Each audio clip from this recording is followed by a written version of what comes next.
Em um parque qualquer, um milionário desafia uma menina com uma aposta absurda. Te dou 1 milhão se me curar. Ela apenas toca sua mão e sussurra algo, enquanto ele ri e zomba dela incrédulo. O que ele achava ser uma brincadeira o levou direto ao maior acerto de sua vida. Assista até o final. Se esta história te interessou, não se esqueça de se inscrever no nosso canal e diga-nos de que cidade você nos está vendo. Continuamos. O sol nascia preguiçoso sobre os arranha-céus de São Paulo, enquanto Augusto Mendonça observava a cidade do alto de sua cobertura triplex, na Avenida Paulista. Aos 58 anos, dono da Mendonça Incorporações, uma das maiores construtoras do país, ele contemplava seu império com o mesmo olhar vazio de sempre. 5 anos antes, um AVC fulminante havia arrancado dele o que mais prezava, sua independência. Agora, confinado a uma cadeira de rodas e com a mobilidade das pernas completamente comprometida, Augusto transformara sua amargura em marca registrada. O relógio marcava 8 horas quando Josefa, sua enfermeira há 4 anos, entrou no quarto. "Bom dia, seu Augusto. Está na hora do seu café e dos remédios." Ele respondeu com um grunhido, virando sua cadeira de rodas elétrica para encarar a mulher de meia idade. "Não quero remédio nenhum hoje, quero ar. Me leve ao parque." Josefa hesitou. Augusto detestava lugares públicos. Odiava os olhares de piedade, as tentativas de ajuda, a sensação de ser visto como menos. Mas havia dias em que ele precisava sentir-se normal, mesmo que isso significasse enfrentar tudo o que desprezava. O Parque Ibirapuera estava repleto de famílias naquela manhã de domingo. Crianças corriam, casais caminhavam de mãos dadas, idosos jogavam dominó sob as árvores centenárias. Augusto, empurrado por Josefa, mantinha os olhos fixos no horizonte, recusando-se a interagir com o mundo ao seu redor. "Pode me deixar aqui, debaixo desta árvore. Vá comprar um café e me dê meia hora de paz." Josefa obedeceu, relutante, mas conhecia bem o patrão para saber que não adiantaria discutir. Sozinho, Augusto observava o movimento com um misto de inveja e desprezo. Foi quando notou um grupo de crianças brincando próximo ao lago. Aparentavam ter entre 8 e 10 anos, vestiam roupas simples, provavelmente filhos dos moradores das comunidades vizinhas ao parque. Brincavam de médico. Uma menina, mais séria que as demais, usava um estetoscópio de brinquedo e examinava os pacientes com uma concentração impressionante para alguém tão jovem. "Agora você vai ficar bom", dizia ela para um menino que fingia estar com febre. "Minha mão tem o poder de curar." Augusto deixou escapar uma risada sarcástica, alta o suficiente para que as crianças notassem sua presença. A menina do estetoscópio, de pele morena e cabelos cacheados presos em um rabo de cavalo, olhou diretamente para ele. Seus olhos eram de um castanho profundo, quase pretos, e havia neles uma seriedade desconcertante. "O senhor não acredita em cura?" perguntou ela, aproximando-se sem medo. "Acredito em médicos caros e tratamentos experimentais que não funcionam", respondeu ele com acidez. "E você aí brincando de médica, não sabe nada sobre doença, sobre dor." As outras crianças recuaram intimidadas, mas a menina permaneceu firme. "Meu nome é Raquel, e sei mais sobre dor do que o senhor imagina." Havia algo no jeito dela, uma dignidade incomum para uma criança, que despertou a curiosidade de Augusto. "Então, doutora Raquel, acha que pode me curar também?" provocou ele, apontando para as próprias pernas inúteis. "Estou assim há 5 anos. Os melhores médicos do Brasil e dos Estados Unidos já tentaram. Se você conseguir, te dou 1 milhão de reais." Ele esperava assustá-la com a crueldade, afastá-la como fazia com todos. Mas Raquel apenas o encarou por longos segundos, como se pudesse ver através dele. "O senhor está apostando dinheiro porque é a única coisa que conhece", disse ela, "mas aceito seu desafio." Antes que Augusto pudesse reagir, Raquel se aproximou, colocou uma mão pequena e quente sobre a dele e inclinou-se para sussurrar algo em seu ouvido. As palavras eram incompreensíveis, como um idioma antigo ou uma reza. O contato durou apenas alguns segundos, mas Augusto sentiu algo estranho, um formigamento sutil que partiu da mão e subiu pelo braço. "Pronto", disse ela, afastando-se. "Agora prepare o cheque." Augusto gargalhou um som áspero que espantou até os pássaros próximos. Muito boa, menina. Você tem futuro como atriz ou como golpista. Raquel não pareceu ofendida. Apenas sorriu de um jeito enigmático e voltou para junto dos amigos, que a esperavam apreensivos. Josefa retornou minutos depois com o café. Encontrou Augusto pensativo, um estado raro para alguém tão cheio de certezas. Aconteceu alguma coisa, seu Augusto? Nada que mereça comentário. Vamos embora deste lugar. Durante o trajeto de volta ao apartamento, Augusto permaneceu em silêncio, sua mente repetindo o encontro inusitado. Havia algo nos olhos daquela menina, algo que ele não conseguia nomear, que o perturbava. Não era apenas a confiança infantil, mas uma espécie de sabedoria antiga, embalada em um corpo tão pequeno. Já em casa, dispensou Josefa mais cedo e pediu para não ser incomodado.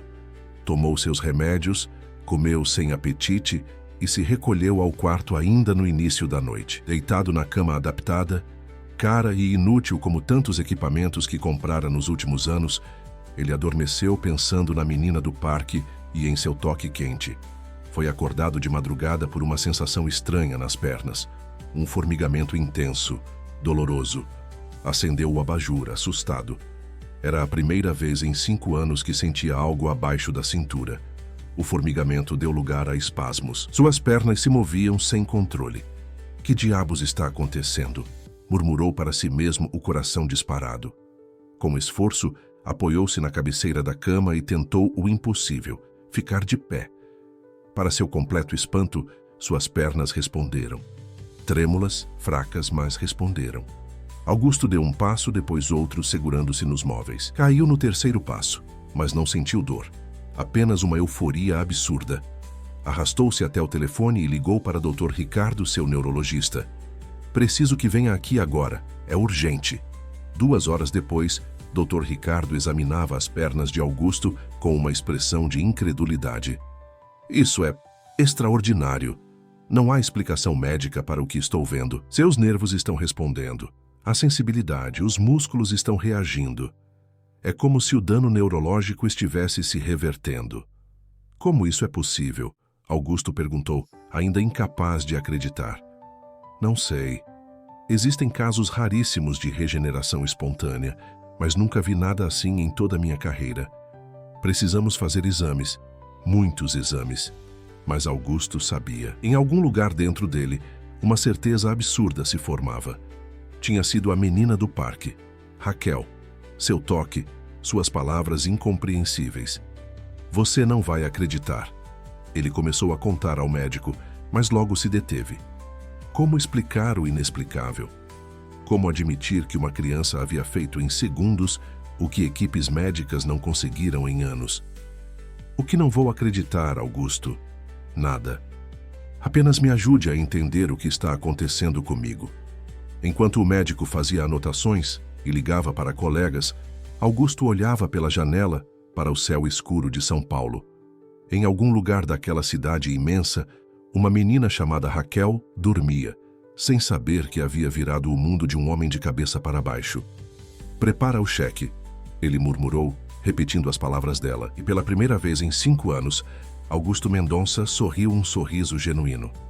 Nas semanas seguintes, a vida de Augusto transformou-se em uma sucessão de exames, terapias intensivas e sessões de fisioterapia. A equipe médica, liderada pelo Dr. Ricardo Fontes, não conseguia explicar o fenômeno. As imagens cerebrais mostravam uma regeneração inexplicável nas áreas afetadas pelo AVC, algo que a ciência atual considerava impossível. É como se seu cérebro tivesse encontrado novos caminhos, novas conexões, explicava o médico, estudando as ressonâncias mais recentes. Nunca vi nada parecido em 30 anos de carreira. Augusto ouvia tudo com uma calma que surpreendia a todos. Ele sabia a verdade, embora não pudesse compartilhá-la sem parecer louco. A cada dia que passava, recuperava mais controle sobre as pernas. Os primeiros passos vacilantes deram lugar a uma marcha mais firme.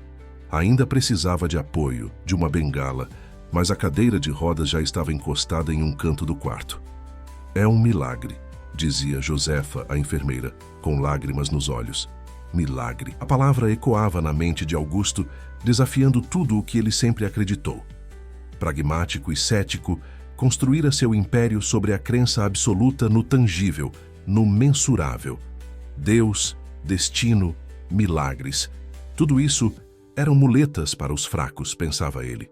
Até agora. Uma manhã, enquanto Josefa o ajudava com exercícios de fortalecimento, ele finalmente perguntou: "Você acredita que uma criança pode ter poderes de cura?"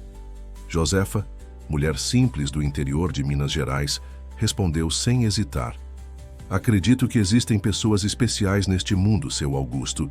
Pessoas que trazem algo diferente dentro delas. Minha avó era rezadeira lá em Montes Claros. Vi ela curar machucados, febres até mal-olhado. Quem pode dizer o que é possível e o que não é?" A resposta, em sua simplicidade, ofereceu a Augusto uma espécie de conforto. Talvez existissem mesmo forças além de sua compreensão. Enquanto sua recuperação avançava, uma ideia fixa dominava seus pensamentos. Encontrar Raquel. Precisava vê-la novamente, entender o que ela havia feito, como havia feito, e principalmente cumprir sua promessa. R$1 milhão, ele havia dito. R$1 milhão por um milagre. No domingo seguinte, voltou ao Parque Ibirapuera. Desta vez, apoiado em sua bengala, sem enfermeira, sem motorista. Queria fazer isso sozinho. Permaneceu horas sentado no mesmo banco, observando cada grupo de crianças que passava. Nenhum sinal de Raquel. Retornou no outro domingo. E no seguinte. E no outro. Por 2 meses, tornou-se uma figura conhecida no parque. O homem de bengala que observava as crianças brincarem com uma atenção quase obsessiva. Algumas mães começaram a olhá-lo com desconfiança, afastando seus filhos. Um segurança chegou a abordá-lo certo dia. "Algum problema, senhor?" "Estou procurando por uma menina", respondeu Augusto, percebendo tarde demais como aquilo soava. "Uma menina que conheci aqui no parque. Ela me ajudou com algo importante." O segurança, Severino, olhou-o com desconfiança. Que menina seria essa? "Chama-se Raquel. Deve ter uns 9 ou 10 anos. Cabelos cacheados, pele morena. Estava brincando de médico com outras crianças." Severino relaxou um pouco, mas manteve o semblante sério. "Muitas crianças vêm brincar aqui, senhor. Algumas das comunidades próximas, outras trazidas por escolas. Impossível saber quem é essa menina." Augusto assentiu, compreendendo a inutilidade de sua busca. São Paulo era uma cidade de mais de 12 milhões de habitantes. Encontrar uma criança sem sobrenome, sem endereço, era como procurar uma agulha em um palheiro continental. Frustrado, decidiu ampliar sua busca. Contratou investigadores particulares, ofereceu recompensas, visitou escolas próximas ao parque. Tudo em vão. Raquel parecia ter desaparecido. Ou talvez nunca tivesse existido fora de sua imaginação desesperada. Em seu escritório, na cobertura do edifício Mendonça, no centro financeiro de São Paulo, Augusto encarava a janela, absorto em pensamentos. Era a primeira vez que retornava ao trabalho desde o AVC. 5 anos afastado, delegando decisões, participando remotamente de reuniões. Agora estava de volta, fisicamente transformado, mas ainda mais mudado por dentro. Beatriz, sua assistente há mais de uma década, bateu suavemente na porta. "Seu Augusto, o conselho está esperando na sala de reuniões." Ele assentiu, ajeitando a gravata italiana. O terno, antes folgado devido à perda de massa muscular, agora caía melhor. As sessões de fisioterapia haviam devolvido parte de seu vigor físico. A reunião do Conselho da Mendonça Incorporações transcorreu normalmente até o momento em que Frederico Veloso, seu sócio e vice-presidente, apresentou o novo projeto da empresa. "O Complexo Novo Horizonte será o maior empreendimento de nossa história", anunciou Frederico, exibindo maquetes digitais nos telões. "Um condomínio de luxo, shopping center e torre comercial na Zona Norte, próximo à Marginal Tietê." Augusto examinou as imagens com crescente desconforto. Algo naquela localização lhe parecia familiar. "Qual é a situação atual do terreno?" perguntou. Frederico hesitou por um instante, quase imperceptível. "É uma área degradada com algumas ocupações irregulares. Nada que nosso departamento jurídico não possa resolver." "Ocupações irregulares? Você quer dizer pessoas, Frederico?" famílias. Um silêncio desconfortável tomou conta da sala. Nunca antes, Augusto havia questionado os métodos da empresa, especialmente no que dizia respeito a desocupações. São invasores, Augusto, respondeu Frederico, visivelmente incomodado. Estão em terreno privado, adquirido legalmente pela empresa. Quero visitar a área antes de qualquer decisão, declarou Augusto, para espanto geral. A reunião terminou com um clima tenso. Enquanto os conselheiros saíam, Frederico aproximou-se de Augusto. O que está acontecendo com você? Primeiro, essa recuperação milagrosa que ninguém consegue explicar. Agora, essa preocupação súbita com invasores. Augusto encarou o sócio de longa data. Frederico Veloso, 55 anos, era o arquiteto das estratégias mais agressivas da Mendonça Incorporações. Frio, calculista, obcecado por resultados. Tinham sido amigos ou algo próximo disso. Mas o AVC de Augusto colocara Frederico numa posição de poder que ele claramente apreciava. Talvez eu esteja apenas vendo as coisas com mais clareza agora, Frederico. Naquela tarde, ao retornar para casa, Augusto encontrou um homem esperando na portaria de seu prédio. Era Severino, o segurança do parque. O senhor ainda está procurando aquela menina? Perguntou sem rodeios. O coração de Augusto acelerou. Sim, você sabe onde ela está? Não exatamente, mas conversei com um catador de recicláveis que costuma frequentar o parque. Ele diz que conhece uma menina que se encaixa na sua descrição. Vive com a avó em um abrigo improvisado na Zona Norte, próximo à Marginal Tietê, uma antiga escola municipal abandonada. Uma antiga escola na Zona Norte, próximo à Marginal Tietê, as mesmas coordenadas do projeto Novo Horizonte. Tem certeza disso? Perguntou Augusto, uma sensação estranha formando-se em seu estômago. O velho João não costuma mentir. Ele próprio vive nesse abrigo. Augusto tirou a carteira do bolso e ofereceu algumas notas a Severino, que recusou com um gesto. Não quero dinheiro, senhor. Só achei que o senhor parecia sincero em sua busca. E aquele lugar, aquelas pessoas precisam de ajuda. Se o senhor realmente tem uma dívida com a menina, talvez possa fazer algo por todos eles. No dia seguinte, Augusto dispensou o motorista e dirigiu seu próprio carro pela primeira vez em 5 anos. Um Mercedes último modelo, que saiu da garagem climatizada do prédio de luxo e cruzou a cidade em direção à Zona Norte, seguindo as indicações de Severino. À medida que avançava para os bairros mais afastados, a paisagem urbana transformava-se. Os arranha-céus davam lugar a construções mais simples, depois a conjuntos habitacionais, finalmente a áreas de ocupação irregular. A desigualdade de São Paulo, que ele sempre vira de longe, agora desfilava diante de seus olhos em um gradiente impiedoso. Finalmente avistou o local. Uma construção grande e deteriorada, com muros pichados e janelas quebradas. O antigo letreiro ainda podia ser lido. Escola Municipal Professor Anísio Teixeira. Ao redor, barracos improvisados com lona, madeira e outros materiais formavam uma pequena comunidade. Augusto estacionou o carro e respirou fundo. De repente, sentiu-se ridículo em seu terno italiano e sapatos de couro feitos à mão. Mas não havia volta. Precisava encontrar Raquel. Precisava entender o que havia acontecido com ele. E cada vez mais, precisava entender o que estava acontecendo com o mundo ao seu redor. Um mundo que, de alguma forma, ele havia deixado de enxergar. Augusto permaneceu no carro por alguns minutos, observando o movimento no entorno da antiga escola. Crianças corriam entre os barracos. Mulheres estendiam roupas em varais improvisados. Homens carregavam materiais de construção ou retornavam do trabalho com expressões cansadas. Uma comunidade inteira, invisível aos olhos da cidade oficial, existia ali, sobrevivendo à margem de tudo. Criando coragem, saiu do veículo. Imediatamente sentiu os olhares desconfiados voltados em sua direção. Um homem de terno e Mercedes não era exatamente uma visão comum naquela área. Caminhou em direção ao portão principal da escola, usando a bengala mais por segurança do que por real necessidade. Suas pernas, embora mais fortes a cada dia, ainda tremiam sob estresse. Uma mulher de aproximadamente 40 anos, cabelos grisalhos prematuros e olhos cansados, aproximou-se. Posso ajudar o senhor? Estou procurando por uma menina chamada Raquel, respondeu Augusto. Fui informado que ela vive aqui com a avó. A mulher estudou-o com desconfiança. E por que o senhor estaria procurando por uma criança daqui? Antes que Augusto pudesse elaborar uma resposta, um senhor idoso aproximou-se.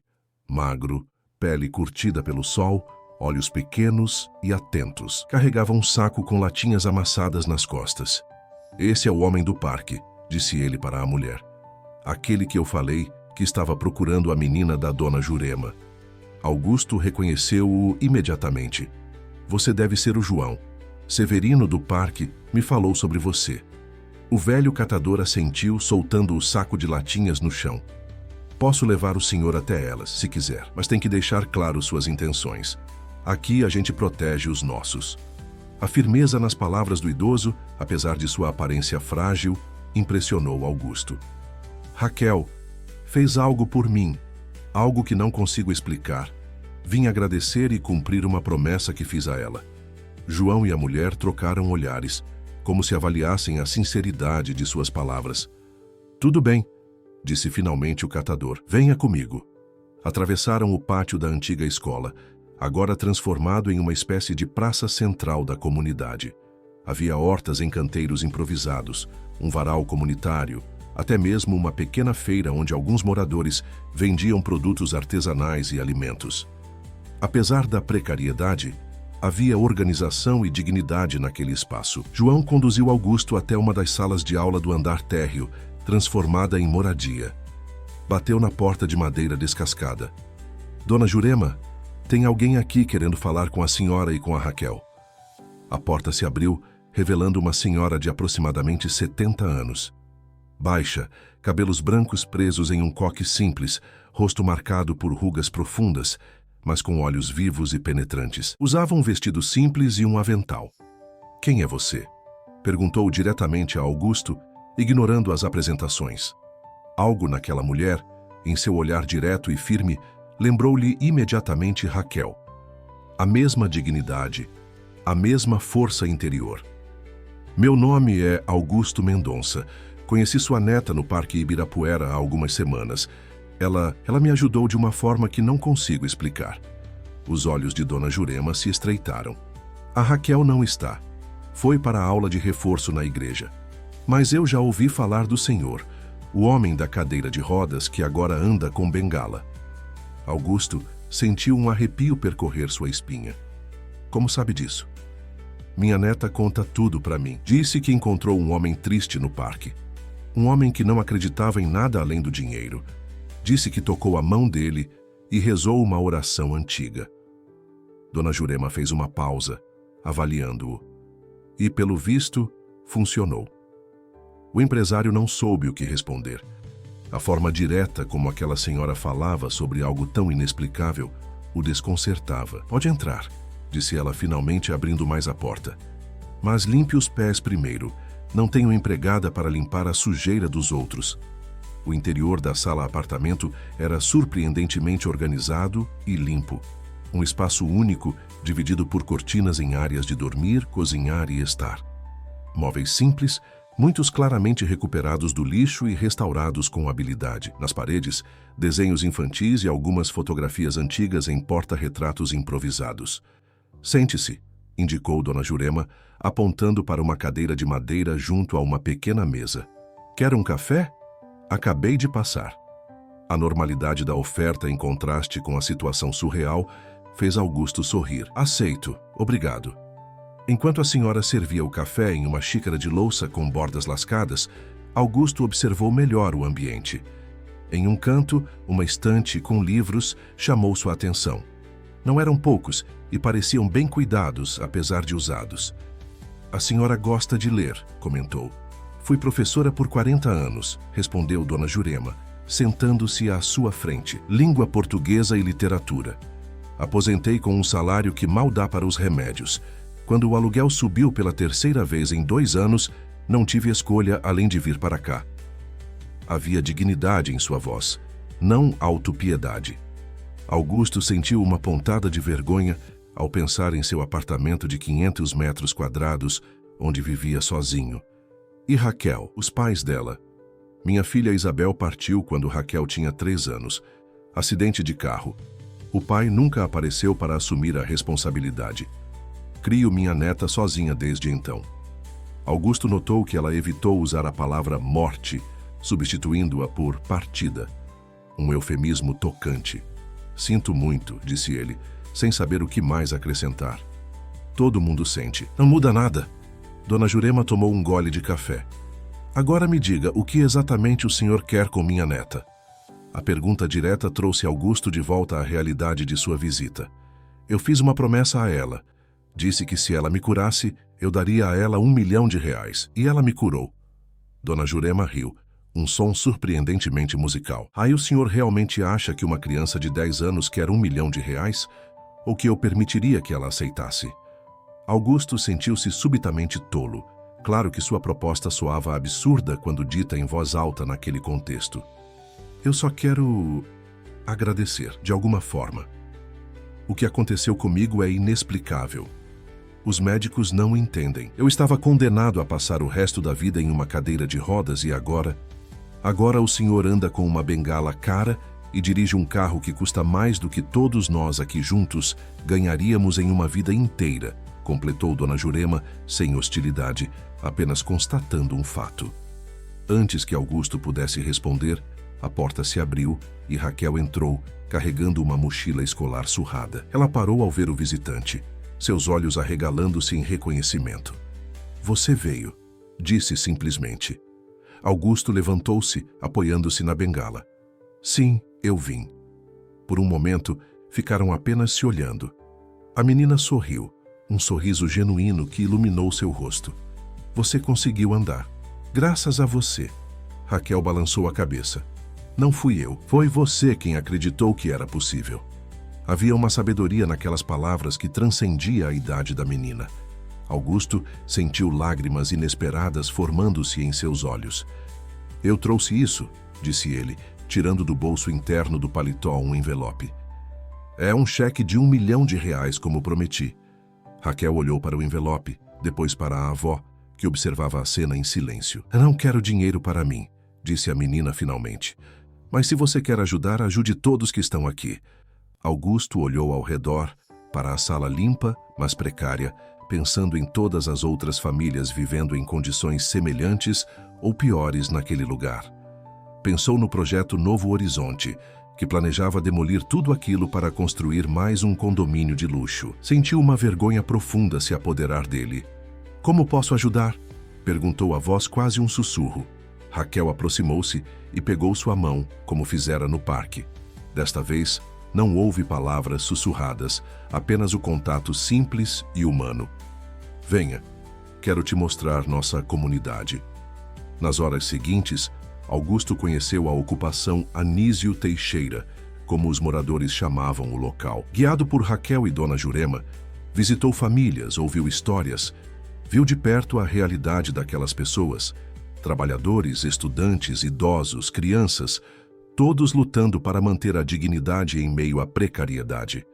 Conheceu o seu Antônio, mestre de obras aposentado, que organizava mutirões para reforçar estruturas precárias. Dona Conceição, que mantinha uma creche improvisada para que as mães pudessem trabalhar. Marcelo, jovem de 20 anos, que dava aulas de informática usando computadores doados, histórias de resistência, solidariedade e esperança. Ao final do dia, sentado em um banco improvisado no pátio central, Augusto observava o movimento da comunidade com novos olhos. Raquel sentou-se ao seu lado. Ainda acha que foi sorte? Perguntou ela. O quê? Nosso encontro no parque. Ainda acha que foi por acaso? Augusto pensou por um momento. Não sei o que pensar, Raquel. Tudo o que sei é que minha vida mudou completamente desde aquele dia. A minha também, respondeu a menina sorrindo. Porque agora você pode nos ajudar de verdade. Naquele momento, olhando para o rosto esperançoso da criança que, de alguma forma inexplicável, havia transformado sua vida, Augusto Mendonça tomou uma decisão que mudaria não apenas seu destino, mas o de toda aquela comunidade. Vou fazer mais do que ajudar, disse ele, sentindo uma certeza que há muito não experimentava. Vou garantir que vocês nunca mais precisem temer perder suas casas. Na manhã seguinte, Augusto chegou cedo ao escritório da Mendonça Incorporações. Seu rosto demonstrava uma determinação que há anos não era vista pelos funcionários. Sem perder tempo, convocou uma reunião extraordinária do conselho. "Quero o projeto Novo Horizonte cancelado", anunciou ele, assim que todos os conselheiros se acomodaram na imponente sala de reuniões no último andar do edifício. Um silêncio atônito percorreu a mesa. Frederico Veloso foi o primeiro a reagir. "Você perdeu a cabeça, Augusto. Já investimos milhões em estudos preliminares, aprovações e o terreno." "O terreno é o que me interessa", respondeu Augusto calmamente. "Quero redirecioná-lo para um projeto social." Os murmúrios de espanto se intensificaram.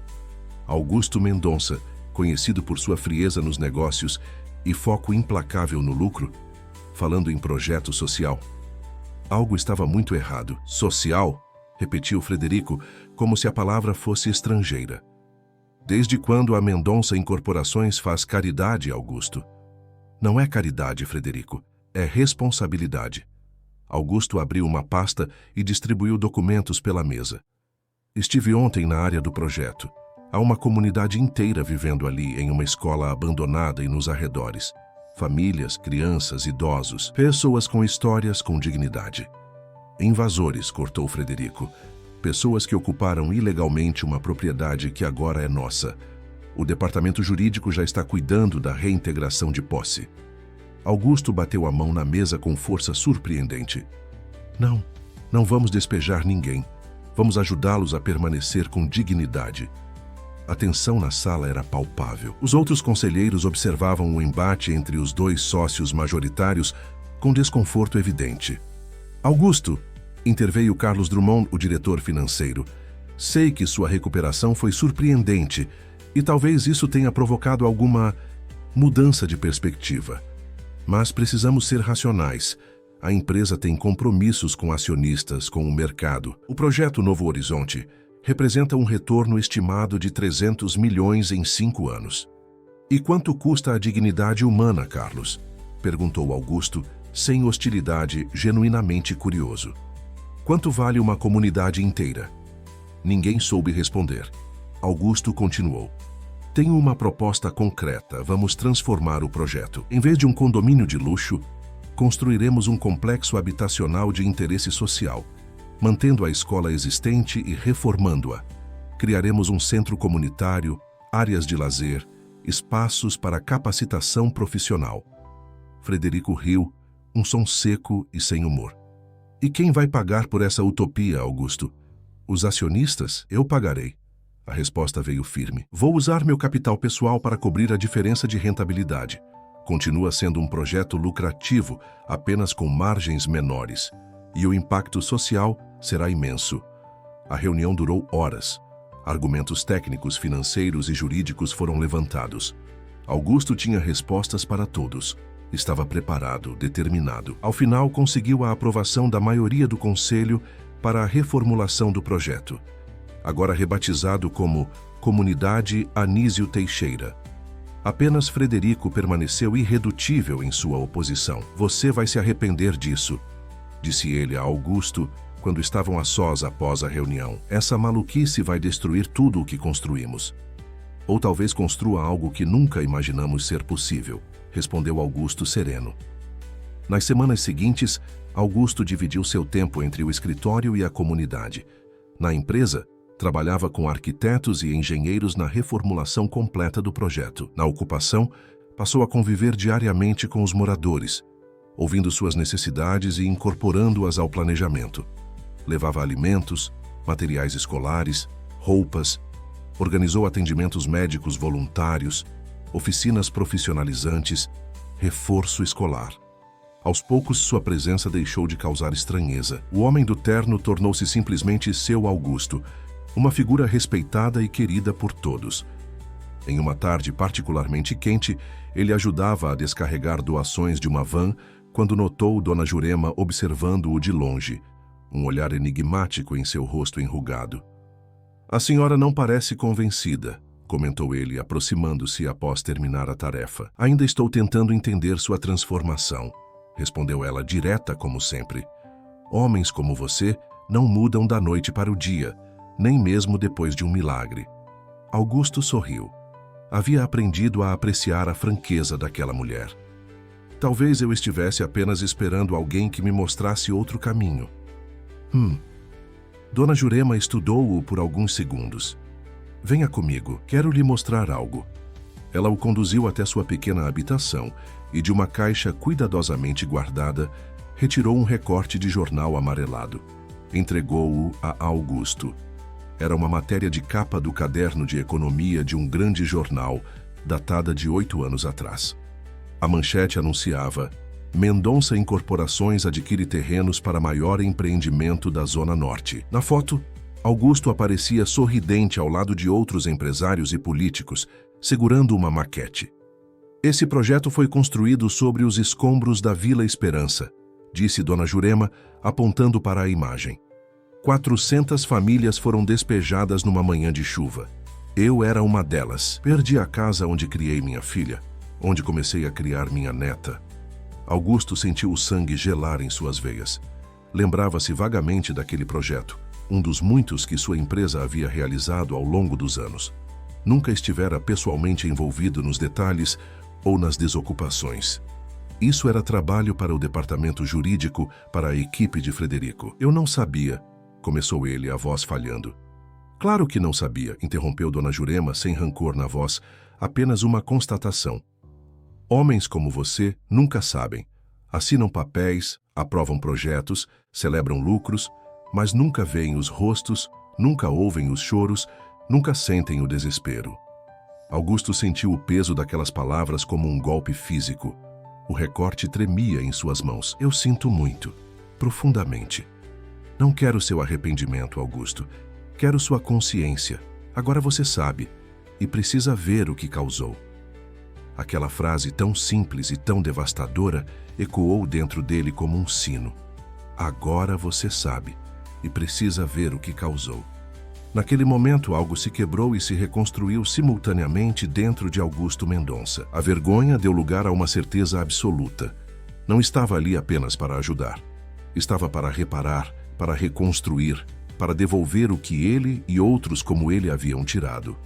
Eu vejo agora, disse ele, a voz baixa mas firme, e farei o que for preciso para consertar. Dona Jurema assentiu, satisfeita. Então, talvez haja esperança para você, afinal. Nos dias seguintes, Augusto intensificou seu compromisso com a comunidade. Contratou um time de advogados para garantir a permanência legal dos moradores, acelerou o projeto de reforma da escola, expandiu os programas sociais. E, principalmente, passou a realmente ouvir, as histórias de cada pessoa. Foi numa dessas conversas que conheceu Jandira, uma senhora de 60 anos que coordenava o bazar comunitário. Enquanto ajudava a organizar roupas doadas, ela compartilhava lembranças de sua juventude. Meu primeiro emprego foi como faxineira em uma escola particular no Morumbi, contava ela. Lá conheci meu marido, Sebastião, que era jardineiro. Trabalhamos juntos por 20 anos até a escola fechar. Augusto ouvia atentamente, fazendo perguntas ocasionais, genuinamente interessado. Quando Jandira mencionou o nome da escola, algo despertou em sua memória. Colégio Santa Mônica, eu estudei lá. Jandira parou o que fazia, olhando-o com surpresa. Estudou no Santa Mônica? Em que época? Anos 80. Entrei no jardim de infância em 1982 e fiquei até o final do ensino médio, em 1994. O rosto de Jandira iluminou-se com um sorriso de reconhecimento. Meu Deus do céu! Augustinho? O menino magrelo que sempre andava sozinho com aqueles livros de matemática? Augusto sentiu um arrepio percorrer sua espinha. Ninguém o chamava de Augustinho desde a infância. Sim, esse era eu. Como você... Eu servia o lanche. Lembra das coxinhas que você tanto gostava? Era eu quem fazia. A memória veio como um raio. A cantina do colégio, o cheiro de fritura, uma mulher jovem e sorridente que sempre separava uma coxinha extra para ele. O menino solitário que preferia números a pessoas. Tia Jandira, murmurou ele, o apelido surgindo do fundo de suas lembranças. Eles se abraçaram, rindo e chorando ao mesmo tempo. Um abraço que conectava passado e presente, que cruzava abismos sociais e décadas de separação. Mais tarde, enquanto tomavam café na pequena cozinha comunitária, Jandira apresentou-o a seu marido, Sebastião. O antigo jardineiro, agora com cabelos completamente brancos e mãos ainda calejadas, lembrava-se do menino dos livros, que às vezes se escondia atrás das árvores durante o recreio para fugir das outras crianças. "Você era um menino tão triste", comentou Sebastião. "Sempre achei que faltava alguém para ouvir você de verdade." Aquela observação simples de um homem simples tocou Augusto profundamente. Ele nunca havia pensado em sua infância privilegiada como solitária ou triste, mas era exatamente isso que ela tinha sido. Filho único de pais ausentes, criado por babás e motoristas, educado para competir e vencer sempre. "O senhor tem razão", admitiu Augusto. "Acho que passei a vida inteira sem ser realmente ouvido, ou sem ouvir os outros." Enquanto voltava para casa naquela noite, dirigindo lentamente pelas ruas de São Paulo, Augusto refletia sobre os estranhos caminhos que a vida traçava. Como era possível que, após tantos anos e tantas circunstâncias, ele tivesse reencontrado pessoas de seu passado naquele lugar improvável? Seria coincidência ou algo mais profundo? Um entrelaçamento de destinos que ele nunca havia percebido. Em seu apartamento luxuoso e vazio, Augusto sentou-se na varanda e observou a cidade iluminada. Pensou em Raquel, em Dona Jurema, em Jandira e Sebastião. Pensou nos rostos anônimos que havia ignorado por toda a sua vida e que agora tinham nomes, histórias, dignidade. Agora você sabe, e precisa ver o que causou. A frase de Dona Jurema continuava ecoando em sua mente, um mantra que transformava sua visão de mundo um pouco mais a cada repetição. Sim, agora ele sabia. E estava apenas começando a ver. Seu telefone tocou, interrompendo seus pensamentos. Era Beatriz, sua assistente. "Seu Augusto, desculpe ligar a esta hora, mas achei que deveria saber. O Frederico convocou uma reunião extraordinária do conselho para amanhã cedo. Não convidou o senhor." Um calafrio percorreu a espinha de Augusto. Conhecia bem seu sócio para saber que ele não aceitaria facilmente a derrota. "Obrigado, Beatriz. Estarei lá." Desligou o telefone com uma sensação de urgência. A batalha pela comunidade Anísio Teixeira estava apenas começando, e ele precisaria de toda a sua força e determinação para o que estava por vir. Augusto chegou deliberadamente atrasado à reunião convocada por Frederico. Quando entrou na sala do conselho, todas as cabeças se viraram em sua direção. Expressões de surpresa mal disfarçadas nos rostos dos presentes. Frederico, em pé diante de uma apresentação digital, congelou por um instante antes de recuperar a compostura. "Augusto, não esperávamos você, evidentemente", respondeu ele, tomando seu lugar habitual na cabeceira da mesa. "Por favor, continue. Estou curioso para saber o que era tão urgente que exigia uma reunião sem a presença do presidente da empresa." Um silêncio constrangido pairou sobre a sala. Frederico limpou a garganta, visivelmente desconfortável. "Estávamos apenas discutindo algumas preocupações sobre a mudança de direção da empresa." "Mudança de direção", repetiu Augusto calmamente. "Você quer dizer o projeto Comunidade Anísio Teixeira, que foi aprovado por este mesmo conselho na semana passada?" Frederico trocou olhares com alguns conselheiros antes de continuar. "Augusto, somos seus amigos e colegas há décadas. Estamos preocupados. Essa fixação repentina com projetos sociais, essa obsessão com aquela comunidade de invasores, não é você. Talvez eu nunca tenha sido realmente eu, Frederico. Talvez esteja apenas começando a ser." A resposta enigmática e serena desconcertou a todos. Carlos Drummond, o diretor financeiro, inclinou-se para a frente. "Augusto, ninguém questiona sua autoridade ou suas boas intenções. Mas precisamos considerar o impacto dessas decisões no valor de mercado da empresa. As ações já caíram 4% desde o anúncio da reformulação do projeto. E subiram 18% quando anunciei minha volta ao comando após 5 anos afastado", rebateu Augusto. "O mercado sempre flutua, Carlos. Nossa responsabilidade vai além dos números trimestrais." Frederico, visivelmente irritado com o rumo da conversa, avançou para seu verdadeiro objetivo. "O conselho está considerando a possibilidade de solicitar uma avaliação psicológica e cognitiva suas, Augusto." Um murmúrio percorreu a sala. Augusto manteve-se impassível. Com base em quê? Seu comportamento errático desde a recuperação, suas decisões impulsivas, sua obsessão com aquela menina do parque e toda essa história absurda de cura milagrosa. Augusto sentiu o sangue ferver, mas manteve a calma exterior. Então é disso que se trata? Vocês acham que estou mentalmente incapaz porque decidi que nossa empresa pode ser lucrativa e socialmente responsável ao mesmo tempo? É mais complexo que isso, Augusto, interveio Regina Bastos, diretora jurídica. Há preocupações legítimas sobre sua capacidade de julgamento após o trauma neurológico. E há questões legais envolvendo sua aproximação com menores de idade em situação vulnerável. A insinuação era tão absurda que Augusto quase riu. Quase. Entendo, disse ele, levantando-se lentamente. Então é assim que termina. 25 anos construindo esta empresa juntos, e na primeira vez que discordo fundamentalmente de vocês, sou declarado incapaz. Olhou cada um dos presentes nos olhos, demorando-se especialmente em Frederico. Saibam que lutarei com todas as minhas forças, não apenas por mim, mas por aquelas pessoas que vocês se recusam a ver como seres humanos. Saiu da sala, deixando um silêncio pesado para trás. No corredor, Beatriz o esperava, preocupação evidente em seu rosto. Ouvi tudo, disse ela em voz baixa. Eles não podem fazer isso com o senhor. Podem tentar, respondeu Augusto, dirigindo-se ao elevador. Prepare meu advogado pessoal para amanhã, 8 horas, e cancele todos os meus compromissos pelo resto do dia. Preciso resolver algo importante. 2 horas depois, Augusto estacionava seu carro nos limites da comunidade Anísio Teixeira. O dia estava quente e abafado, típico do verão paulistano. Encontrou Raquel ajudando a distribuir água para um grupo de trabalhadores que consertava o telhado da antiga escola. Precisamos conversar, disse ele à menina após cumprimentar os moradores. É importante.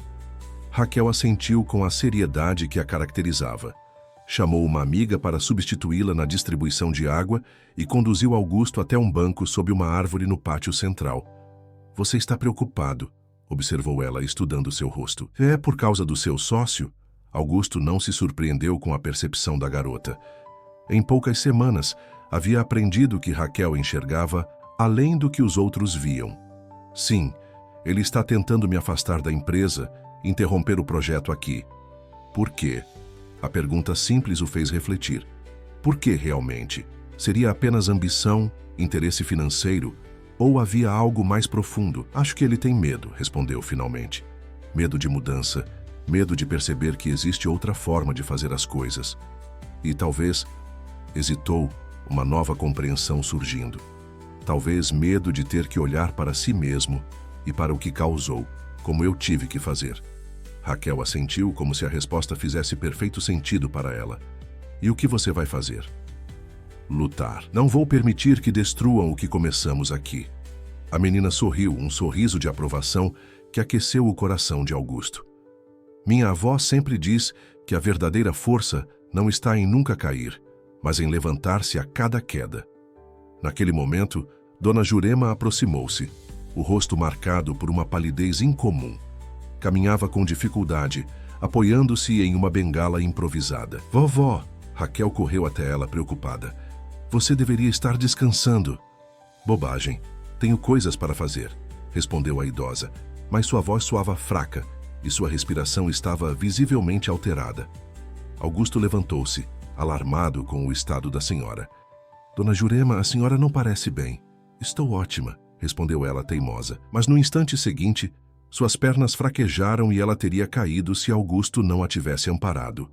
Vovó! O grito de Raquel cortou o ar. Rapidamente, Augusto pegou Dona Jurema no colo e a levou para dentro da escola, seguido de perto por Raquel. A idosa havia perdido a consciência. Chame uma ambulância! Gritou ele para os moradores que se reuniam ao redor, preocupados. Os minutos seguintes foram caóticos. A ambulância demorou quase meia hora para chegar, tempo durante o qual Dona Jurema alternava entre consciência e inconsciência. Quando finalmente os paramédicos chegaram, a situação já era crítica. Pressão arterial muito alta, Sinais de insuficiência renal aguda. Diagnosticou um dos socorristas após os primeiros exames. Precisamos levá-la imediatamente para o hospital. No caminho para o hospital, Augusto dirigia seu próprio carro logo atrás da ambulância, com Raquel silenciosa e pálida no banco do passageiro. A menina, sempre tão forte e segura, agora parecia exatamente o que era. Uma criança assustada temendo pela única família que lhe restava. Ela vai ficar bem, disse Augusto, tentando soar mais confiante do que se sentia. Vamos conseguir o melhor tratamento para ela. Raquel apenas assentiu, os olhos fixos na ambulância à frente. No Hospital Santa Catarina, um dos melhores de São Paulo, Dona Jurema foi levada diretamente para a emergência. Augusto usou toda a sua influência para garantir atendimento imediato e a equipe médica mais qualificada. Enquanto aguardavam, ele e Raquel permaneceram na sala de espera, horas que pareciam intermináveis. Finalmente, um médico de meia-idade aproximou-se. Dr. Eduardo Pimentel, nefrologista, expressão grave no rosto cansado. Senhor Mendonça, podemos conversar em particular? Augusto olhou para Raquel, que apertou sua mão com força. Ela é neta da paciente. Pode falar na frente dela. O médico hesitou, mas assentiu. Dona Jurema está estabilizada, mas a situação é séria. Ela sofre de insuficiência renal crônica em estágio avançado. Aparentemente, vinha ignorando os sintomas há meses, talvez anos. Qual é o tratamento? Perguntou Augusto direto. No curto prazo, diálise. Mas, considerando a gravidade do quadro e a idade da paciente, ela precisa de um transplante de rim. E logo. Raquel empalideceu ainda mais. Augusto apertou sua mão, reassegurando-a. Quais são as chances de encontrar um doador compatível? Depende. Familiares diretos têm maior probabilidade de compatibilidade. Na ausência deles, entraria na fila de transplantes, mas na idade dela... O médico não completou a frase, mas a implicação era clara. Dona Jurema poderia não ter tempo suficiente. Raquel começou a chorar silenciosamente. Augusto sentiu seu coração apertar. Eu quero fazer o teste de compatibilidade, anunciou ele, surpreendendo a si mesmo e ao médico. Quero ver se posso doar um rim para ela. Dr. Pimentel olhou-o com espanto. Senhor Mendonça, isso é incomum. O senhor não tem relação de parentesco com a paciente. Tem uma dívida com ela e sua neta, que vai além de laços sanguíneos. Por favor, faça os testes necessários. O médico, ainda surpreso, concordou. Nos dias seguintes, enquanto Dona Jurema iniciava o tratamento de diálise, Augusto passou por uma bateria de exames. Raquel permanecia no hospital praticamente em tempo integral, dividindo-se entre a escola e o quarto da avó. Em um desses dias, Augusto encontrou a menina sozinha na cafeteria do hospital, mexendo sem interesse em um sanduíche. Não está com fome? Perguntou ele, sentando-se à sua frente. Não consigo comer direito desde que vovó ficou doente, respondeu ela, a voz pequena tão diferente de sua habitual confiança. Augusto sentiu uma onda de proteção e carinho por aquela criança, que em tão pouco tempo havia se tornado tão importante em sua vida. Sabe, quando eu tinha mais ou menos a sua idade, também fiquei muito preocupado com alguém que amava, contou ele. Meu avô teve um infarto. Fiquei dias sem dormir direito, sem comer. O que aconteceu com ele? Ele se recuperou. Viveu mais 10 anos depois disso. Augusto sorriu com a lembrança. Era um homem forte, como sua avó é uma mulher forte. Lutadores não desistem facilmente. Raquel esboçou um pequeno sorriso. Vovó diz que sou teimosa como ela. E isso é uma qualidade e tanto. Naquele momento, Dr. Pimentel aproximou-se da mesa, uma pasta em mãos e uma expressão indecifrável no rosto. Senhor Mendonça, podemos conversar? Augusto sentiu o coração acelerar. Pode falar aqui mesmo, doutor. O que dizem os resultados? O médico olhou de Augusto para Raquel, depois abriu a pasta. É quase inacreditável, mas o senhor é compatível com Dona Jurema. Compatível o suficiente para a doação. Raquel soltou uma exclamação de surpresa e alegria. Augusto sentiu uma onda de alívio percorrer seu corpo. Quando podemos fazer a cirurgia? Perguntou ele sem hesitação. Precisamos fazer mais alguns exames, preparar ambos adequadamente. Se tudo correr bem, em uma semana. Faça o que for necessário, doutor. Custo não é problema. Quando o médico se afastou, Raquel olhou para Augusto com os olhos brilhantes de lágrimas. Por que você está fazendo isso? Nem conhecia a gente até pouco tempo atrás. Augusto refletiu por um momento antes de responder. Sabe, Raquel, acho que passei a vida inteira pensando que conhecia o mundo, que sabia o que era importante. Dinheiro, poder, status. Mas estava completamente enganado. Ele pegou as mãos pequenas da menina entre as suas. Você e sua avó me mostraram o que realmente importa. Vocês me curaram de uma paralisia muito pior do que a física, a paralisia da alma. A semana que antecedeu a cirurgia foi intensa. Augusto delegou temporariamente o comando da empresa ao diretor operacional, ignorando as ameaças veladas de Frederico de levar o caso à justiça. Sua prioridade absoluta era Dona Jurema e a cirurgia que poderia salvá-la. Beatriz, sua fiel assistente, coordenou uma verdadeira operação para garantir que tudo corresse bem. Advogados prepararam documentos, médicos especialistas foram consultados. Até mesmo a mídia foi controlada para evitar que a história vazasse prematuramente. Na véspera da cirurgia, Augusto visitou Dona Jurema em seu quarto no hospital. A idosa, embora enfraquecida, mantinha a dignidade e a lucidez de sempre. Você não precisa fazer isso, disse ela, assim que ficaram a sós. Não lhe devo nada. A senhora está enganada, respondeu Augusto, sentando-se ao lado da cama. Devo à senhora e a Raquel muito mais do que um rim. Devo a chance de me tornar uma pessoa melhor. Dona Jurema estudou-o por longos segundos antes de falar novamente. Quando Raquel me contou sobre o homem do parque, achei que era apenas mais uma de suas histórias. Ela sempre teve imaginação fértil. A idosa sorriu levemente. Mas então você apareceu andando com aquela bengala cara, falando em milhões de reais. Achei que fosse apenas mais um rico procurando aliviar a consciência. E talvez eu fosse no início, admitiu Augusto.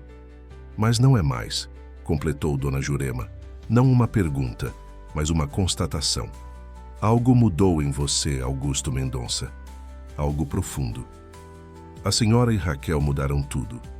Me fizeram ver o que eu havia me tornado e me deram a chance de recomeçar.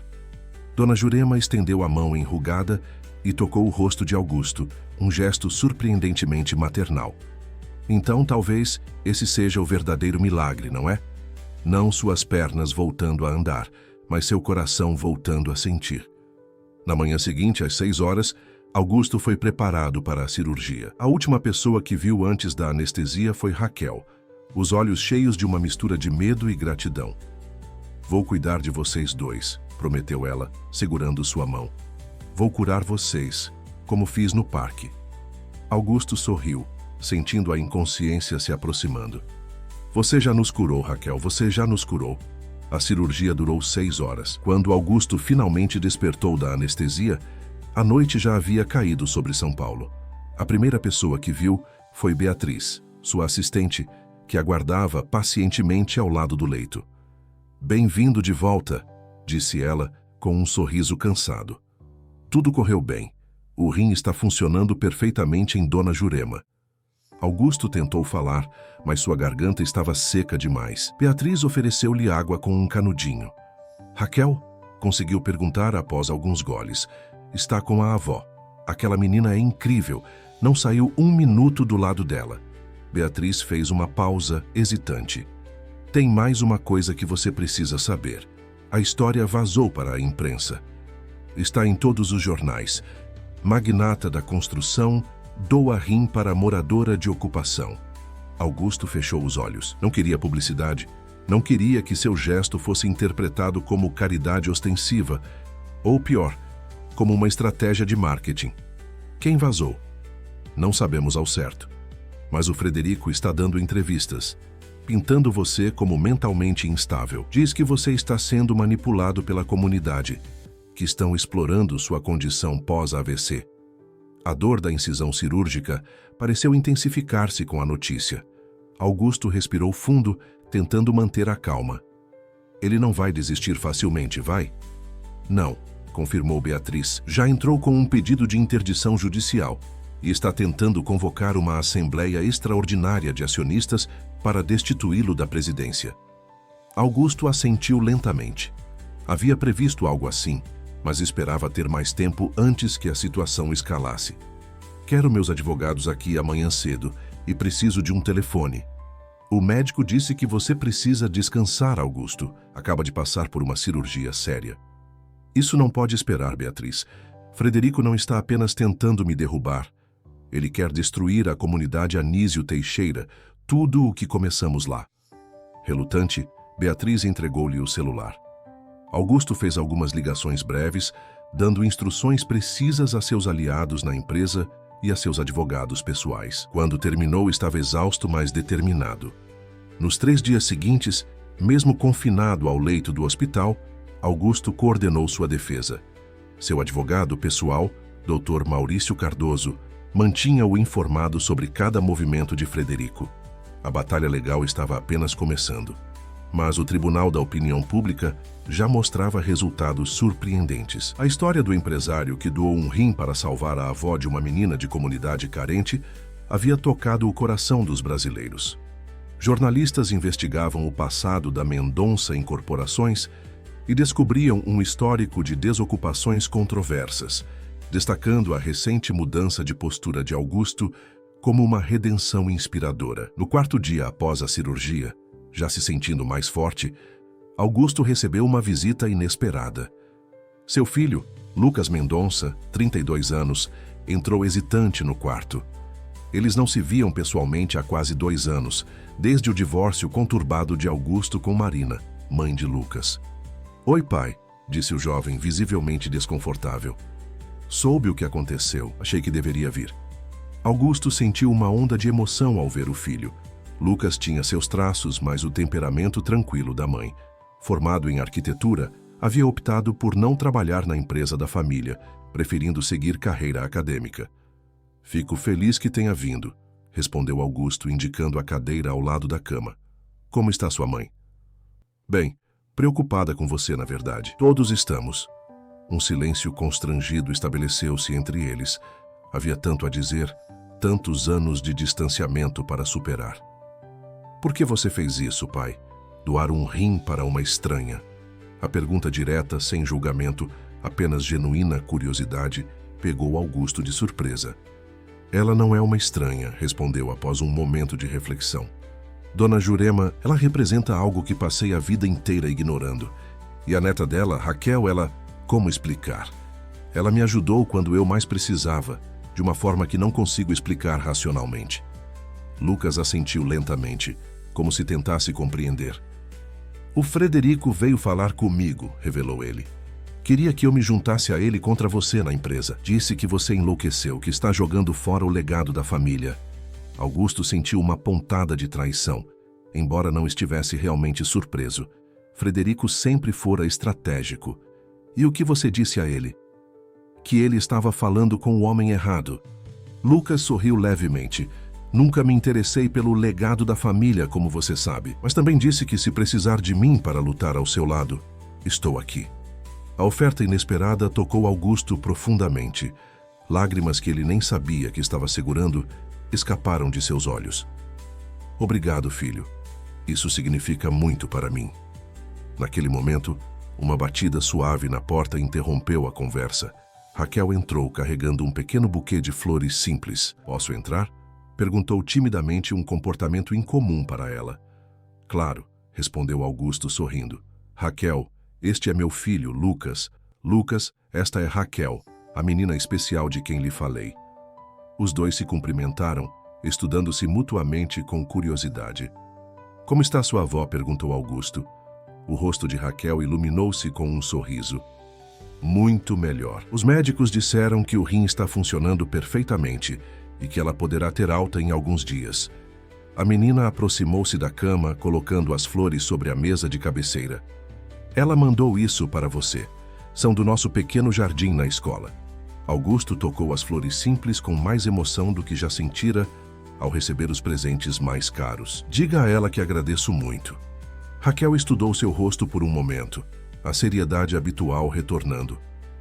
"Você está preocupado com algo? É por causa do homem mau que está tentando tirar você da empresa?" Lucas ergueu as sobrancelhas, surpreso com a perspicácia da menina. Augusto não pôde deixar de sorrir. "Sim, é sobre isso, mas não se preocupe, vamos resolver." Ele esteve na comunidade ontem, revelou Raquel, surpreendendo Augusto, com homens de terno e papéis. Disse que o terreno pertence à empresa e que todos terão que sair em 30 dias. O quê? Augusto tentou sentar-se, uma dor aguda no lado da operação forçando-o a recuar. Ele não pode fazer isso. O projeto foi aprovado pelo conselho. Há documentos assinados. Ele disse que você não está mais no comando e que o novo projeto foi cancelado. Augusto trocou olhares alarmados com Lucas. A situação era pior do que imaginavam. Vou ligar para o Dr. Cardoso agora mesmo, disse Lucas, já pegando o celular. Isso é completamente ilegal. Enquanto Lucas saía do quarto para fazer a ligação, Raquel aproximou-se mais de Augusto. Não tenha medo, disse ela, com uma confiança surpreendente para alguém tão jovem. Pessoas como ele sempre acham que o dinheiro é a força mais poderosa do mundo, mas existem forças muito maiores. Augusto estudou o rosto da menina, mais uma vez impressionado com a sabedoria que emanava dela. Que forças, Raquel? A verdade, a justiça e o bem que as pessoas podem fazer quando se unem. As palavras simples carregavam um poder que Augusto sentiu ressoar dentro de si. Sim, Frederico tinha dinheiro, influência, poder, mas havia algo que ele não tinha: a causa justa, a verdade ao seu lado. Lucas retornou ao quarto, o rosto mais aliviado. Dr. Cardoso já está cuidando disso. Vai entrar com uma medida cautelar ainda hoje para impedir qualquer ação de despejo. E tem mais. Ele descobriu algo interessante sobre o Frederico. O quê? Perguntou Augusto, intrigado. Aparentemente, Frederico tem participação secreta em uma construtora menor, a VF Empreendimentos.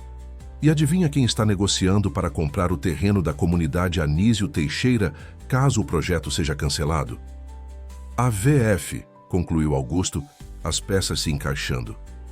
Ele está usando a situação para lucrar pessoalmente. Exatamente. Isso é conflito de interesses, violação fiduciária. Temos munição legal contra ele agora. A notícia trouxe um alívio momentâneo, mas Augusto sabia que a batalha estava longe do fim. Frederico era astuto, tinha aliados poderosos e não desistiria facilmente. Preciso sair deste hospital o quanto antes, declarou ele determinado. Tenho que estar presente na comunidade, mostrar que não estou recuando. Pai, você acabou de passar por uma cirurgia séria. Precisa se recuperar. Lucas tem razão, concordou Raquel, surpreendendo ambos ao tomar partido. Você precisa ficar forte primeiro. Nós cuidaremos da comunidade até lá. Augusto olhou para aquela criança extraordinária e seu filho, dois jovens de mundos tão diferentes, unidos agora por uma causa comum. Sentiu uma onda de orgulho e esperança. Tudo bem, vocês venceram, mas me mantenham informado de tudo.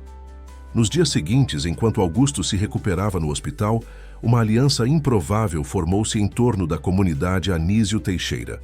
Lucas, usando seus contatos no meio acadêmico e na imprensa, organizou uma campanha de visibilidade para a causa. Estudantes de arquitetura e urbanismo de várias universidades visitaram a ocupação. Documentaram as histórias dos moradores, propuseram melhorias estruturais. A mídia, inicialmente atraída pelo ângulo do magnata que doou um rim, começou a investigar mais profundamente a história. A relação secreta de Frederico com a VF Empreendimentos foi exposta em um jornal importante, levantando questões éticas e legais. A imagem pública de Augusto, por outro lado, transformava-se da figura fria e calculista do passado para um símbolo de redenção e responsabilidade social. Uma semana após a cirurgia, já em casa, Augusto acompanhava os desdobramentos pela televisão quando Beatriz chegou com notícias urgentes. Frederico está no limite, relatou ela, preocupada. Contratou uma empresa de segurança privada para garantir a integridade do terreno.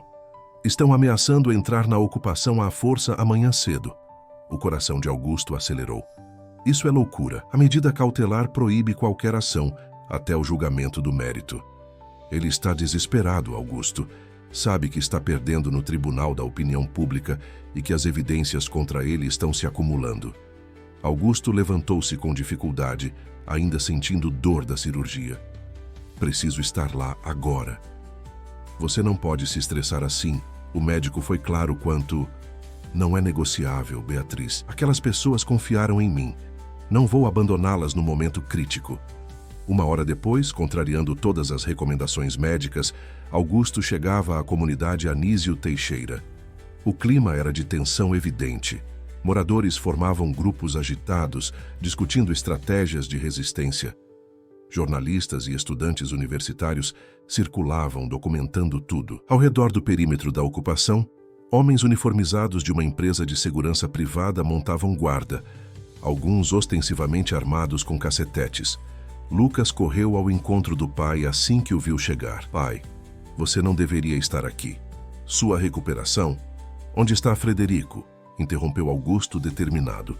Chegou à meia hora, com advogados e oficiais de justiça. Estão reunidos na antiga diretoria da escola. Augusto assentiu, dirigindo-se para lá com passos lentos, mas firmes, apoiado em sua bengala.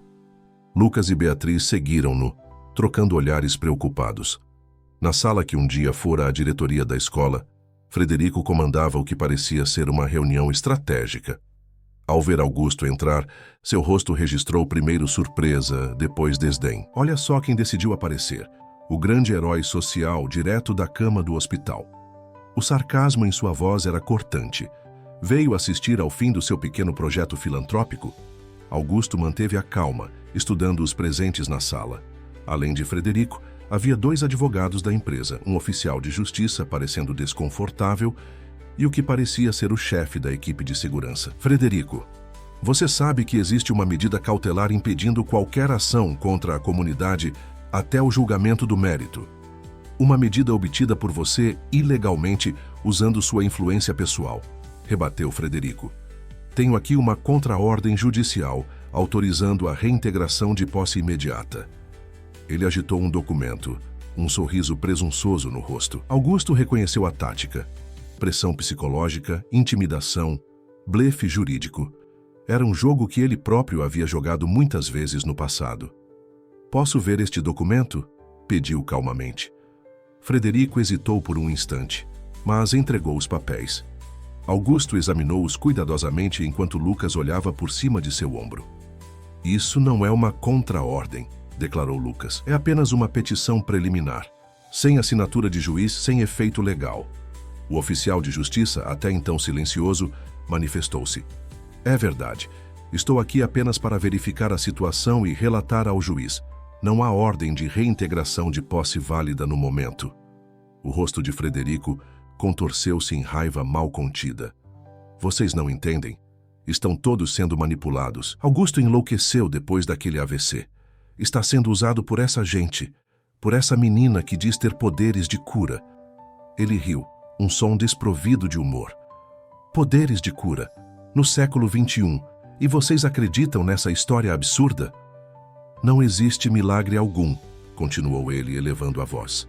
Existem apenas pessoas espertas explorando um homem rico, mentalmente fragilizado. E eu não vou permitir que destruam nossa empresa por causa disso.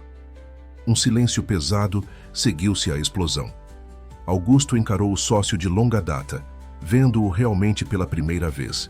A ambição desenfreada, a falta de empatia, o desprezo pelos mais vulneráveis, tudo isso sempre estivera lá, apenas mascarado por sorrisos corporativos e jantares elegantes. Você está errado, Frederico, disse finalmente a voz calma, mas firme. Não estou sendo manipulado. Pela primeira vez na vida, estou vendo com clareza. E o que vejo é que construímos nosso sucesso sobre o sofrimento de pessoas como estas. Pessoas que têm nomes, histórias, dignidade. Aproximou-se mais do ex-amigo, olhando-o diretamente nos olhos. Quanto a milagres, não sei explicar o que aconteceu comigo. Mas sei que encontrar Raquel e Dona Jurema mudou minha vida de formas que vão muito além de poder andar novamente. Me fez enxergar o homem que me tornei. E esse é o verdadeiro milagre. Frederico sustentou o olhar por alguns instantes, antes de desviar os olhos. Isso não muda nada. O terreno é da empresa, e a empresa decidirá o que fazer com ele. Na verdade, interveio Lucas, a empresa já decidiu. O conselho aprovou o projeto Comunidade Anísio Teixeira e temos as atas para aprovar. Sua tentativa de reverter essa decisão sem uma nova votação do conselho é ilegal. Sem mencionar seu conflito de interesses com a VF Empreendimentos, acrescentou Augusto. Os acionistas ficarão interessados em saber como você planejava lucrar pessoalmente com a reversão do projeto. O rosto de Frederico empalideceu. Sua conexão com a VF era um segredo bem guardado, ou assim pensava. Isso é calúnia. Temos documentos, Frederico. Contratos, transferências, e-mails, tudo. O ex-sócio parecia encurralado. Olhou para os advogados que evitaram seu olhar, depois para o oficial de justiça, que observava a cena com evidente desconforto. Isso não acabou, disse finalmente, recolhendo seus documentos. Não acabou nem um pouco. Ele saiu apressadamente, seguido pelos advogados e pelo chefe da segurança. O oficial de justiça permaneceu, parecendo aliviado com o desfecho. Vou relatar ao juiz que não há condições para reintegração no momento, dada a disputa corporativa em andamento e a medida cautelar vigente, disse ele a Augusto. Obrigado pela sua integridade, respondeu Augusto, sinceramente grato. Quando todos saíram, Augusto deixou-se cair pesadamente em uma cadeira, exausto. A tensão e o esforço físico haviam cobrado seu preço. Lucas e Beatriz acorreram preocupados. Precisamos levá-lo de volta para casa, disse Lucas. Você já fez o suficiente por hoje. Augusto assentiu, sentindo-se repentinamente fraco. Mas seu coração estava leve. A batalha não estava ganha ainda, mas um passo importante havia sido dado. Do lado de fora da sala, enquanto era ajudado a caminhar até o carro, Augusto viu Raquel parada no pátio, observando-o. Seus olhos sábios e antigos encontraram os dele, e ela sorriu. Um sorriso que falava de confiança e de algo mais profundo, uma certeza quase sobrenatural de que tudo daria certo. E pela primeira vez em sua vida, Augusto Mendonça acreditou verdadeiramente que existiam forças maiores do que dinheiro e poder agindo no mundo. 6 anos se passaram desde aquele confronto decisivo na antiga escola. A comunidade Anísio Teixeira não apenas sobreviveu, mas floresceu, transformando-se em um modelo de projeto habitacional e social que inspirou iniciativas semelhantes em todo o Brasil. A antiga estrutura deteriorada deu lugar a um complexo planejado de prédios baixos, com apartamentos dignos e espaçosos para todas as famílias originais da ocupação.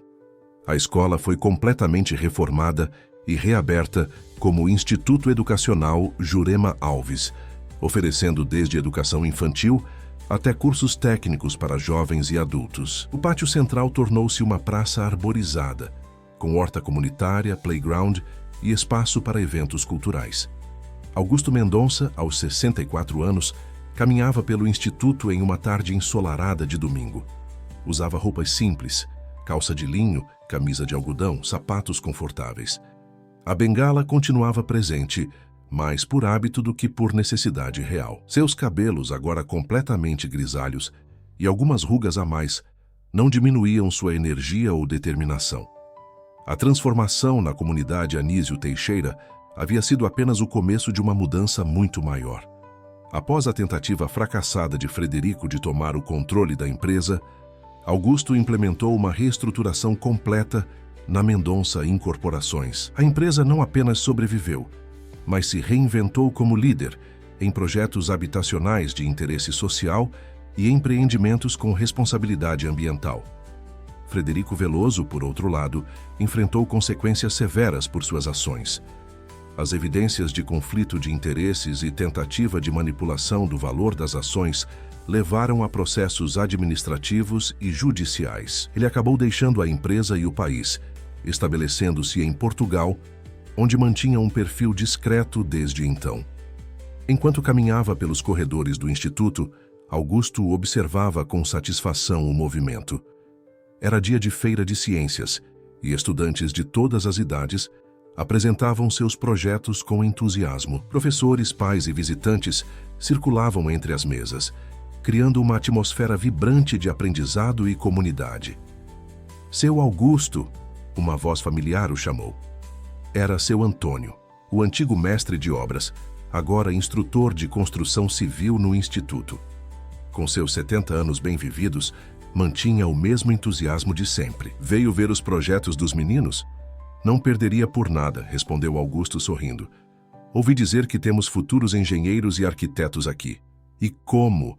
Venha ver o projeto da turma do segundo ano. Construíram uma maquete de cidade sustentável, que está impressionando todo mundo.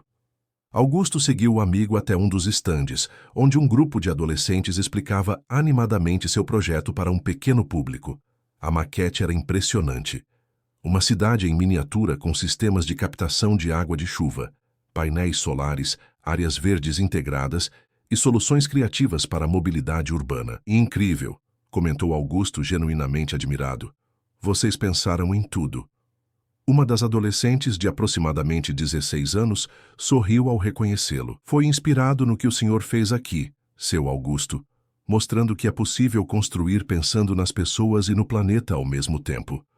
Aquelas palavras simples tocaram-no profundamente. A ideia de que seu exemplo estava inspirando uma nova geração era mais gratificante do que qualquer lucro ou reconhecimento já havia sido. Continuando seu passeio pelo Instituto, Augusto chegou à ala da saúde, um anexo construído 3 anos antes, que oferecia atendimento médico e odontológico básico à comunidade. Nas paredes, fotografias documentavam a evolução do projeto, desde os primeiros atendimentos improvisados até a clínica bem equipada de hoje. Uma imagem em particular chamou sua atenção: a inauguração oficial do Centro de Saúde. Na fotografia, ele e Dona Jurema cortavam juntos a faixa inaugural. A idosa, então com 76 anos, mantinha a mesma dignidade e força de sempre, apesar dos cabelos mais brancos e do corpo mais frágil. Ela teria adorado ver como tudo está hoje, disse uma voz ao seu lado.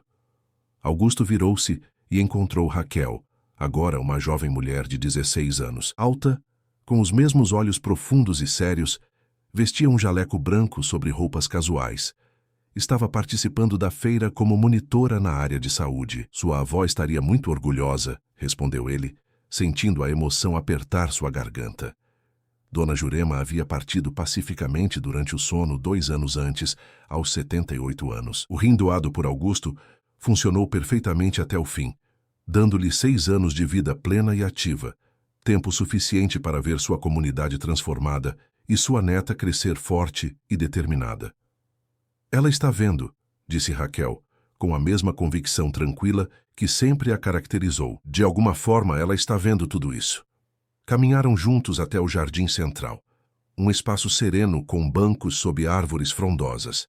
Em um canto especial, um pequeno memorial homenageava os moradores da comunidade que haviam partido ao longo dos anos. O nome de Jurema Alves encabeçava a lista com a inscrição: Professora avó guardiã da dignidade. Como vão os estudos? Perguntou Augusto, sentando-se em um banco. O rosto de Raquel iluminou-se. Vou prestar vestibular para medicina no final do ano. O professor Marcelo acha que tenho boas chances de entrar na USP. Tenho certeza que sim. Você sempre foi excepcional. Augusto sentia um orgulho quase paternal por Raquel. Após a partida de Dona Jurema, ele havia se tornado oficialmente seu tutor legal, embora a jovem continuasse morando na comunidade, no mesmo apartamento que dividira com a avó, agora cuidado com o mesmo zelo pela adolescente. Eu estava no laboratório outro dia, continuou Raquel, estudando células sob o microscópio, e pensei na vovó, em como ela sempre dizia que tudo estava conectado de formas que não podemos ver a olho nu. Fez uma pausa pensativa. Acho que é isso que quero fazer como médica, ver essas conexões invisíveis. Augusto assentiu, compreendendo perfeitamente. Sua avó enxergava além do óbvio. Foi ela quem me mostrou o que eu havia me tornado e o que eu poderia ser. Ficaram em silêncio por alguns momentos, cada um perdido em suas próprias reflexões. Ao redor, a comunidade pulsava com vida. Crianças correndo, famílias conversando, pessoas construindo seus futuros com dignidade. Lembra do dia em que nos conhecemos? Perguntou Raquel de repente. No parque? Como poderia esquecer o dia que mudou minha vida? Às vezes penso no que teria acontecido se eu não tivesse ido ao parque naquele domingo, ou se você não tivesse decidido sair de casa naquele dia específico. Augusto nunca havia refletido sobre isso. Tantas coincidências, tantas pequenas decisões que poderiam ter tomado rumos diferentes. Acredita em destino, Raquel? A jovem sorriu, enigmática como sempre. Acredito em conexões, em pontes invisíveis entre as pessoas. Algumas delas só se revelam em momentos específicos, quando estamos abertos para vê-las. Antes que Augusto pudesse responder, Lucas aproximou-se, acompanhado de sua esposa Camila e de seus filhos gêmeos de 4 anos, Miguel e Sofia. "Pai, achamos você finalmente!", exclamou Lucas, sorrindo. "As crianças estão loucas para mostrar o projeto delas na feira." Os pequenos correram para o avô, exigindo sua atenção imediata. Augusto abraçou-os com carinho. A relação com o filho havia se fortalecido enormemente nos últimos anos. Lucas agora trabalhava na Mendonça Incorporações, liderando a divisão de projetos sociais e sustentáveis, trazendo sua visão de arquiteto e seu comprometimento social para a empresa da família. "Vovô, fizemos um vulcão que explode de verdade", anunciou Miguel excitado. "E eu fiz todos os desenhos", completou Sofia, não querendo ficar para trás. "Estou louco para ver isso", respondeu Augusto, levantando-se com a ajuda de Raquel. Enquanto se dirigiam de volta ao prédio principal, Augusto observava a interação entre Raquel e os gêmeos. Eles a adoravam, sempre competindo por sua atenção. Raquel, por sua vez, tratava-os com uma paciência e carinho que lembrava Dona Jurema. A tarde prosseguiu com apresentações de projetos, lanches compartilhados e conversas animadas. Quando o sol começou a se pôr, colorindo o céu de São Paulo com tons de laranja e rosa, a feira foi encerrada com uma apresentação musical dos alunos da escola.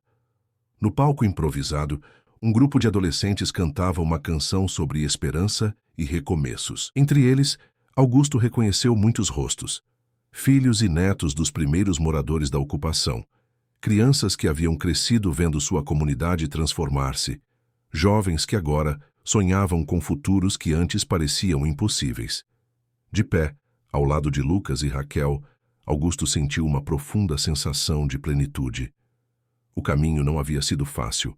Houve resistências, obstáculos, dúvidas. A batalha legal contra Frederico arrastou-se por anos antes de ser finalmente resolvida.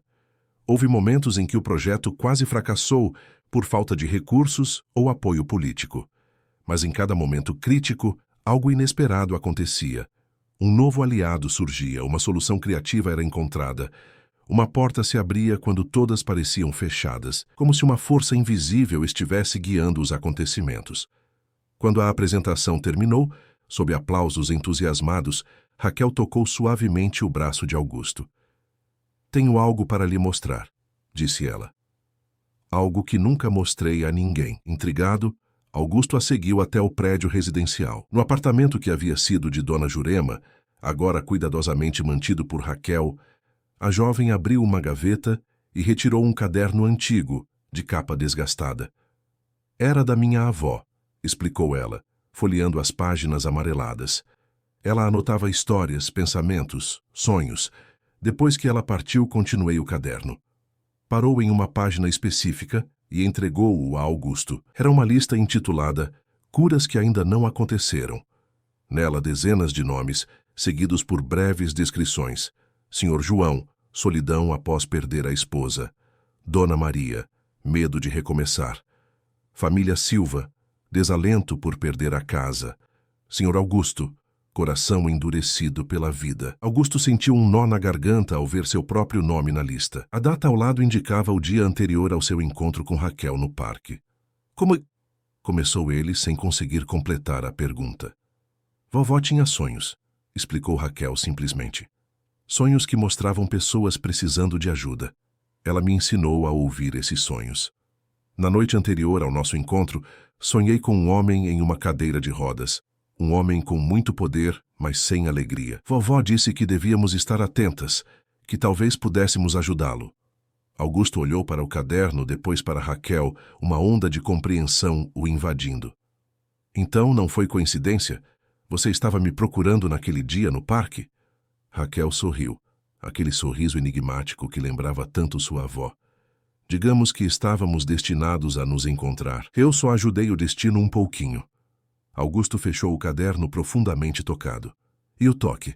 As palavras que você sussurrou?" "Ah, isso!" Raquel riu levemente. Era uma reza antiga que vovó me ensinou. Mas, honestamente, não sei se foi isso que o curou. Acho que foi você mesmo quando finalmente permitiu-se acreditar que merecia ser curado. De volta ao pátio central, agora iluminado por luzes suaves, Lucas aguardava com a família para a despedida. Os gêmeos, exaustos após a longa tarde, cochilavam nos braços dos pais. Vamos, combinamos de jantar com a mamãe hoje, lembrou Lucas. Marina, ex-esposa de Augusto, havia se reaproximado da família nos últimos anos. O rancor do divórcio dera lugar a uma amizade madura, especialmente após o nascimento dos netos. Vão na frente, respondeu Augusto. Quero ficar mais um pouco. Depois das despedidas, Augusto voltou ao banco sob a árvore. O instituto estava quieto agora. Apenas alguns funcionários terminando de organizar o espaço após a feira. De longe, viu Raquel ajudando a guardar equipamentos, conversando animadamente com outros jovens. A menina do parque, a criança enigmática que mudara sua vida com um toque e algumas palavras, agora era uma jovem mulher prestes a iniciar sua própria jornada. Em poucos meses estaria na universidade, estudando medicina, realizando o sonho que compartilhara com ele anos atrás. Quero ser médica, não para salvar o mundo, mas para salvar quem o mundo esquece. Augusto refletiu sobre a extraordinária série de eventos que o trouxera até ali. Um encontro aparentemente casual em um parque, uma cura inexplicável, a redescoberta de sua humanidade, através dos olhos de uma criança e de uma comunidade inteira. Pensou em Dona Jurema e em suas palavras que haviam mudado tudo.